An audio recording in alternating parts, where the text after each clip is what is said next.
নমস্কার বন্ধুরা, দীপাস কিচেনে আপনাদের সবাইকে স্বাগত। আজকে আমি সয়াবিন দিয়ে কাবাব বানাবো।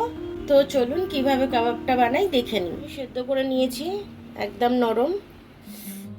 সয়াবিনগুলো সব নিখড়ে নিখড়ে মিক্সির জারে দিয়ে দিচ্ছি আমি। কাবাবের জন্য পেঁয়াজ নিয়ে নিয়েছি, একটু রসুনের কোয়া নিয়ে নিয়েছি, কটা কাঁচা লঙ্কা নিয়েছি, একটুখানি আদা নিয়ে নিয়েছি। এটা আমি একদম সয়াবিনের সাথে পেস্ট করে নেব। এর মধ্যে একটু ধনেপাতা দিয়ে দিলাম,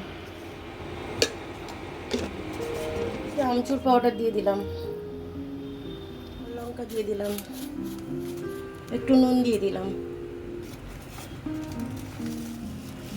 একটু ভাজা জিরে গুঁড়ো দিয়ে দিলাম,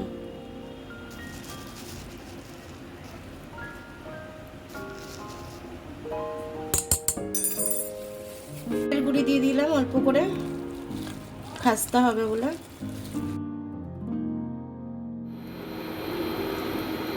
দিয়ে দিলাম কাবাবগুলো আমি একটা একটা করে উল্টে দেবো।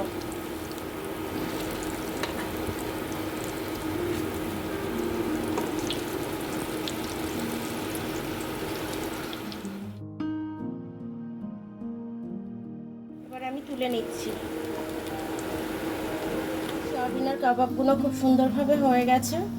বিকেলে স্ন্যাক্স হিসাবে খুব ভালো লাগবে সস দিয়ে খেতে। তো বিকেলে এরকমভাবে আপনারা স্ন্যাক্স হিসাবে বানিয়ে নেবেন, বানিয়ে নিয়ে খাবেন, আপনারা ভালো লাগবে। রেসিপিটা ফলো করলে এরকমভাবে বানালে খেতে খুব টেস্টি হবে। সস দিয়ে খাবেন। যদি ধনেপাতা থাকে, আমার কাছে ধনেপাতা ছিল না, অল্প ছিল, সেটা আমি বাটার মধ্যে দিয়ে দিয়েছি। তো ধনেপাতার যদি চাটনি করতে পারেন তো খুব ভালো, না হলে এমনি ঘরে সস থাকলে সেই সস দিয়ে খাবেন, ভালো লাগবে খেতে। তো আমার ভিডিওটা দেখার জন্য অনেক অনেক ধন্যবাদ। আমার ভিডিওটা যদি আপনাদের পছন্দ হয় তাহলে লাইক, সাবস্ক্রাইব, বেল আইকনটা একটু টিপে দেবেন।